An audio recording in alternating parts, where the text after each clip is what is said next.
Right, 2 videos in one day. So I wasn't going to make a video about this, but I wanted to go ahead and talk about the recent Gabbie Hanna controversy and just something that I noticed when I was just watching a video on her vlog channel talking about her being shadow banned on YouTube. Now, I don't deny that there's a problem possibly with the algorithm or like why she's not being featured or like the fact that she's speaking out against these things might lead to her not being featured basically, and some of the topics she's been talking about are leading her to be featured less.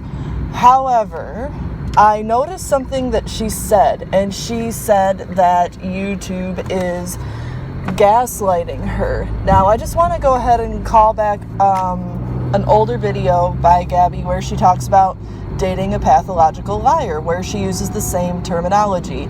And I can't ignore that throughout her time on this platform, Gabbie Hanna has openly talked about severe, depression, anxiety, different like ADHD and mental health struggles and things like that. So I can't help but wonder, I'm not a psychologist or anything like that, I can't help but wonder if the feelings that she's having when it comes to YouTube are just mirroring the feelings that she's had with just past relationships and failures and not, seeing herself in a positive light and wanting to basically cry out against this supposed, whether it is or isn't injustice is being done against her.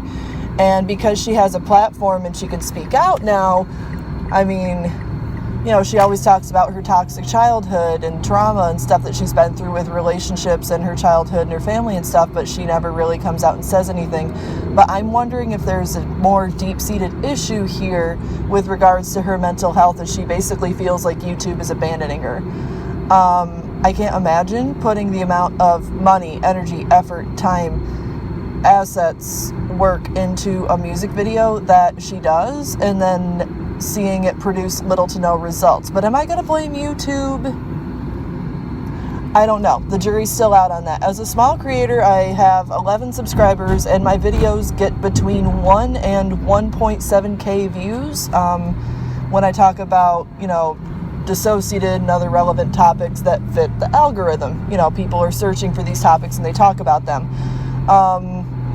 I do think that some of the comments in the Vangelina Skov video are true. I think she's going to ultimately just stop doing YouTube and continue to focus on Patreon and her music. But I think she's just really frustrated right now that YouTube is not promoting her content that normally gets promoted. And there's a change definitely in the type of videos that do get promoted, but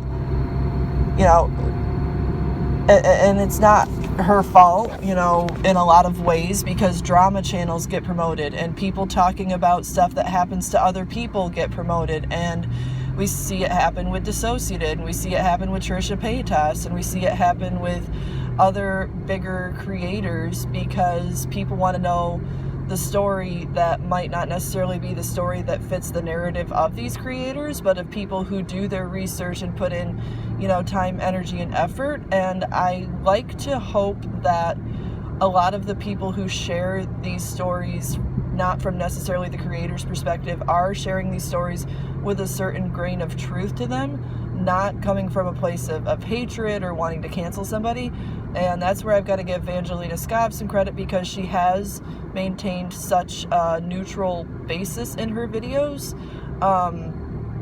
But I just think there's been a changing of the tides, and spoil the disclaimer, I'm going to swear in this video, so I'm sorry, but I think people are just seeing through the bullshit, and it's like, ooh, I'm sad, I don't get my music promoted anymore, but yet I bought a house. Like, you know what I'm saying? I bought a house, and my name is Gabbie Hanna, and I have a book that I'm selling literally all over the place, but I'm sad because my music isn't getting promoted anymore. Then you know what?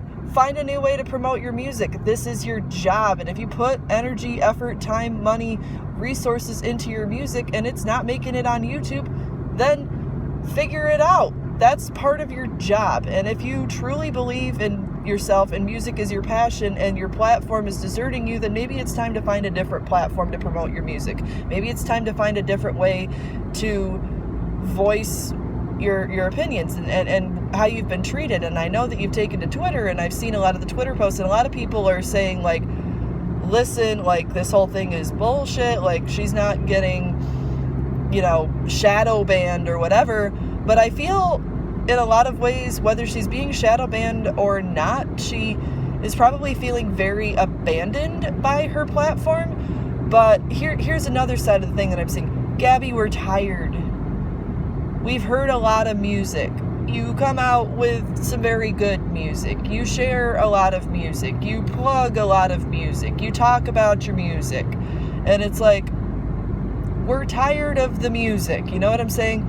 And it's hard to find stuff to keep you coming back to YouTube to film videos when that stuff isn't drama. Hence the vlog channel being where Gabbie is opening up and using her voice. But this also happens after she claims to be taking a break from YouTube. So there's a certain part of her that somehow feels, YouTube has done her dirty. And do I think that YouTube is going to rectify whatever situation, whether it is or isn't true? I don't think it's YouTube's place to rectify the situation. I think it's Gabbie's place to figure out what she wants to do with her life. And I think it's Gabbie's place to possibly, I don't know if she's going to therapy, but look intrinsically and say, if I'm accusing an entire platform of gaslighting me, how does this not reek of the same patterns that I've fallen into with past people in relationships? Because to me it does. When you're using exact terminology to describe your relationship with a platform as you did to describe your relationship with a pathological liar, and that got you views, I don't see a lot. I see change, and then I don't see change. So, like, Box of Thoughts is very good, Peyton is very good, but somehow Gabbie always feels this need to fight, and Gabbie's name is in a lot of people's mouths, so she's gonna fight and say, listen, this is what I do, and this is what I stand up for. But the other thing that's killing me is her video about her poems, and saying, like, these poems weren't written for you, blah, blah, blah, and claiming, like, not everybody's gonna like her stuff. Yeah, but if not everybody's gonna like your stuff, and you're like, why is nobody watching my music videos? Then it's because not everybody likes your stuff. I'm sorry, but that's just a harsh reality. So, do I know where this YouTuber's career is gonna go? No, not necessarily. Am I gonna continue to watch her content because I find it interesting and I enjoy watching her emotional and mental health journey, and I enjoy hearing from her and Irene on Box of Thoughts podcast, and I find her content interesting? Yes, but just I see the same patterns developing, and YouTube is a very interesting and sometimes very scary place, but I just hope she can remain true to herself and understand that sometimes we're just tired.